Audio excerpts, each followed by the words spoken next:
Good afternoon दोस्तों। तो good morning तो नहीं है आज, गुड आफ्टरनून ही है। तो आज है 6 सितंबर और कल है मेरा पेट का एग्ज़ाम। तो ब्लॉग बनाएंगे आज, स्टार्ट करेंगे। वो एक मध्यम वर्गीय परिवार से आए हुए बच्चे के जी से पूछिए, दूर दूर एग्ज़ाम जाते वक्त उसे कैसा फील होता। तो अभी तो जा रहा हूँ पढ़ाने। आज 1 बजे से क्लास रखी है बच्चों को पढ़ाने के लिए, क्योंकि निकलना है एग्ज़ाम सेंटर पे कम से कम 7 घंटे पहले। तो ये दुख हम ही समझ सकते हैं। और कोई व्यवस्था, कोई वो नहीं होता, वही ट्रेनें होती हैं। ऊपर से जितनी ट्रेनें चल रही होती हैं वो भी बंद होती हैं कई। अब मुझे जाना है अपने लखनऊ से काफ़ी दूर, गोरखपुर ज़िले के आसपास जाना है मुझे। गोरखपुर ज़िले के आगे देवरिया ज़िला पड़ता है, वहाँ एग्ज़ाम देने जाना है। तो अभी चलते काम ख़त्म करते हैं और फिर ब्लॉग को देखते रहिएगा। दिखाते हैं एक मध्यम वर्गीय बच्चों को क्या कष्ट होता है पेट एग्ज़ाम देते जाते हो, और क्या ही ज़रूरी था पेट एग्ज़ाम, और क्यों ज़रूरी है पेट एग्ज़ाम, सबकी बात करेंगे इस ब्लॉग में। ठीक है, जा रहा था दोस्तों, लेकिन ज़्यादा देर पढ़ाया नहीं। 3 कोचिंग पढ़ाई, एक जगह वैसे भी छुट्टी कर दिया। संडे को अपना बराबर कर लेंगे पढ़ा के।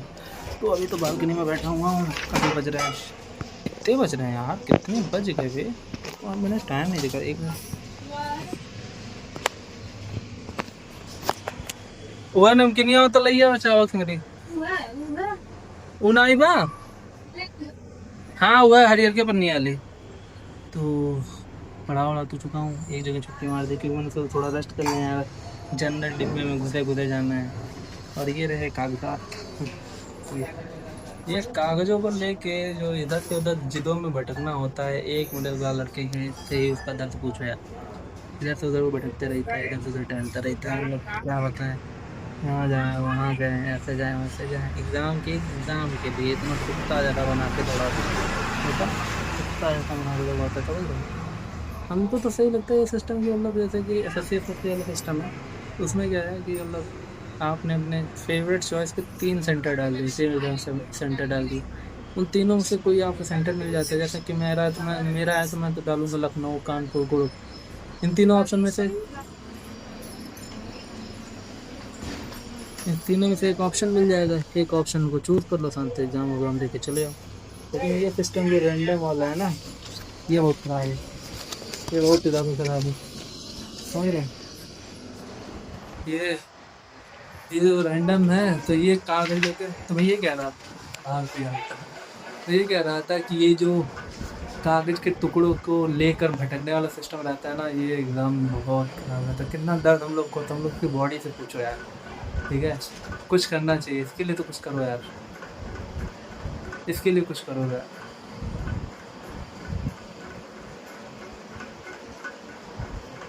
भटकना एकदम जानवरों की तरह सही नहीं लगता। जहाँ कुछ देर आराम करके जस्ट निकलूंगा। और अभी तुम लोग देखना पूरे हालात को, सारा वीडियो बना के तुम लोग को पूरा हालात देखना तुम लोग। ठीक है, थोड़ा अभी रेस्ट कर लो, फिर तुम लोग से मुलाकात करता हूँ।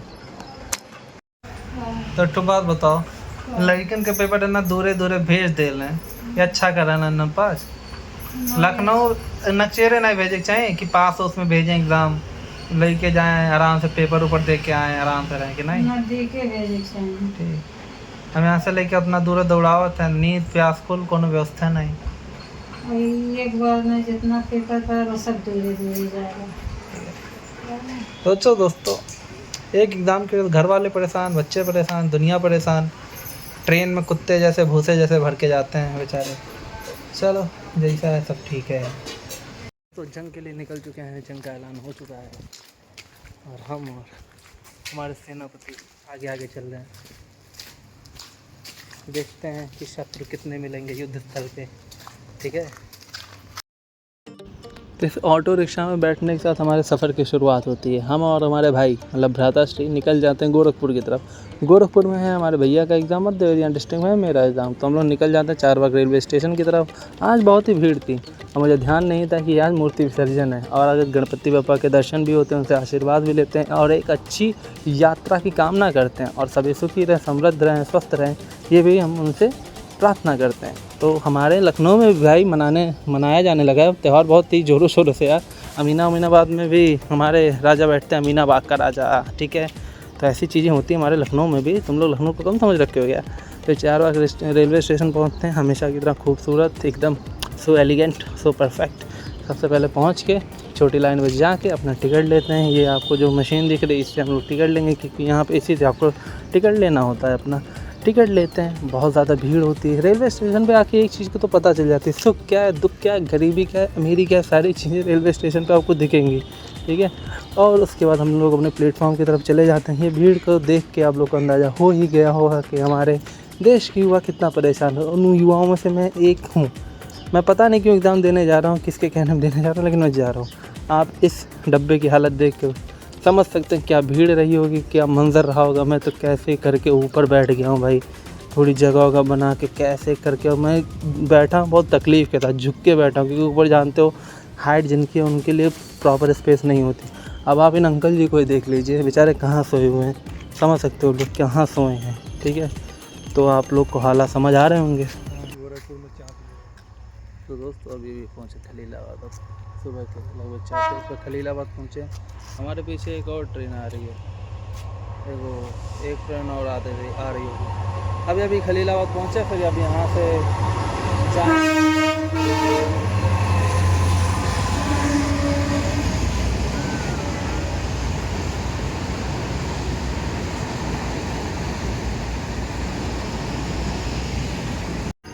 यार खलीलाबाद स्टेशन भी अच्छा खासा बन चुका है। मैं आया था लास्ट बार तो ऐसा नहीं था। हमारा नौगढ़ स्टेशन जो सिद्धार्थनगर में पड़ता है वो भी बन चुका था, जब मैं गया था तो बन ही रहा था, तो काफ़ी सुंदर लगने लगे ये सब।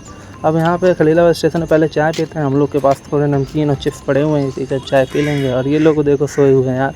देखो जो लोग कहते हैं ना 10 5 रुपये 100 रुपये 200 रुपये में क्या होता है, मध्यम वर्गीय परिवार से पूछो बहुत कुछ होता है। ये 10 100 5 रुपये इन लोग को रेलवे स्टेशन सोने में मजबूर कर रहा है। फिर भैया के रूम पे चले जाते हैं, सुबह होती है 2-3 घंटे सोते हैं।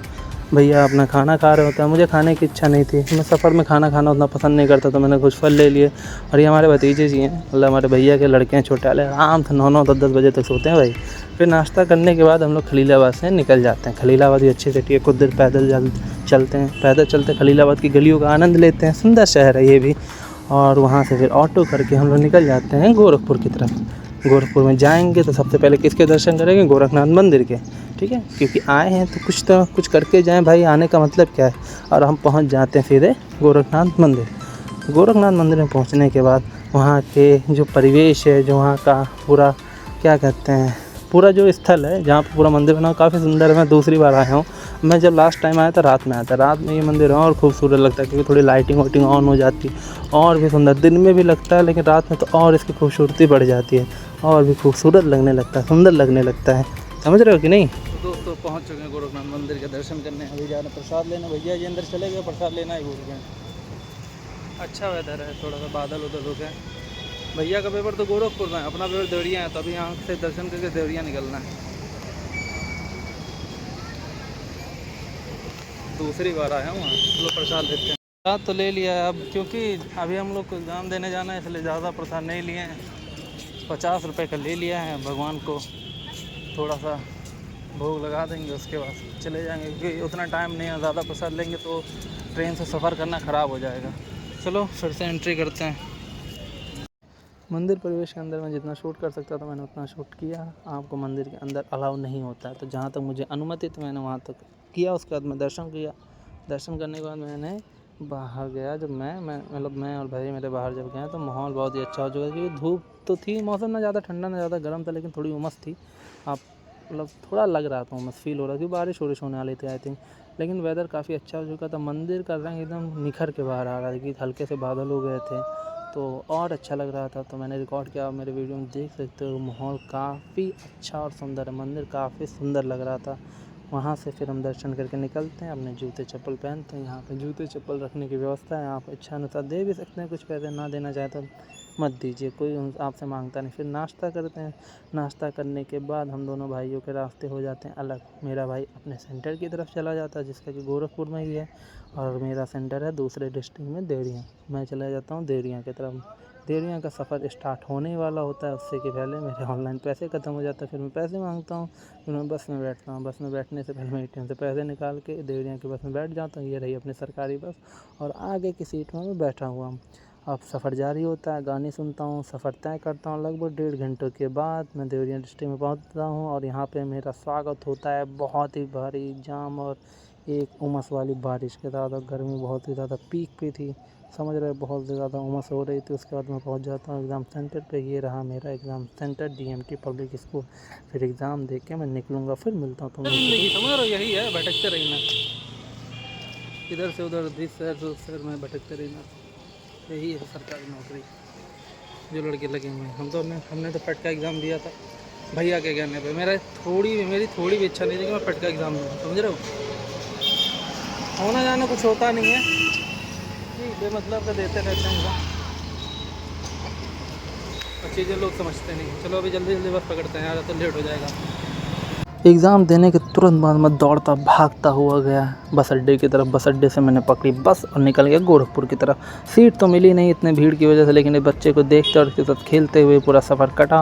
ठीक है, नहीं मिली, लेकिन मज़ा आया सफ़र में। 1.5 घंटों का सफ़र कट ही गया कैसे ना कैसे करके। फिर मैं पहुँच जाता हूँ आखिरकार गोरखपुर पहुँचने में मेरा शरीर चिल्ला के कह रहा था, अरे अखिलेश खा ले कुछ, पी ले कुछ, क्योंकि मेरा शरीर थक चुका था। मैंने ले लिया एक लिम्का। मैंने कहा लिम्का ले लेता हूँ, ज़्यादा कुछ खाऊंगा नहीं, लिम्का ले लेता हूँ। तो कोई नमकीन और बिस्किट ले लिए भैया के लिए, अपने लिए, और फिर चला जाता हूँ स्टेशन की तरफ। स्टेशन में जाने से पहले कुत्ते को देखो भाई, डोगेश भाई के अलग ही आनंद है भाई। डोगेश भाई और अलग है डोगेश भाई का। फिर गोरखपुर रेलवे स्टेशन में पहुँच जाता हूँ, इंटर करता हूँ अंदर। भाई ये भी रेलवे स्टेशन काफ़ी बड़ा है। अभी यहाँ कंस्ट्रक्शन का कुछ काम चल रहा, थोड़ी और अच्छी चीज़ें हो सकती हैं, थोड़ी और डेवलप हो सकती हैं, मुझे जहाँ तक लगता है। और इन्हीं सब के साथ भागा दौड़ी, भीड़ भाड़, कुत्ता मिला, बच्चे मिले, स्टूडेंट मिले, सभी के साथ सफ़र कटता है। और धीरे धीरे करके मैं सोया रहता हूँ। सुबह उठता हूँ तो मेरी सुबह कहाँ पे होती है, लखनऊ में मेरी सुबह होती है। और यही है पेट का एग्ज़ाम। चीज़ें सुधर सकती हैं, जानवरों की तरह नहीं ट्रीट करके हमें इंसानों की तरह ट्रीट किया जा सकता है। व्यवस्थाएं और अच्छी और सुदृढ़ हो सकती हैं। और इसी के साथ मेरा ब्लॉग ख़त्म होता है। आप लोग ब्लॉग को लाइक करिए, शेयर कीजिए, चैनल सब्सक्राइब करिए।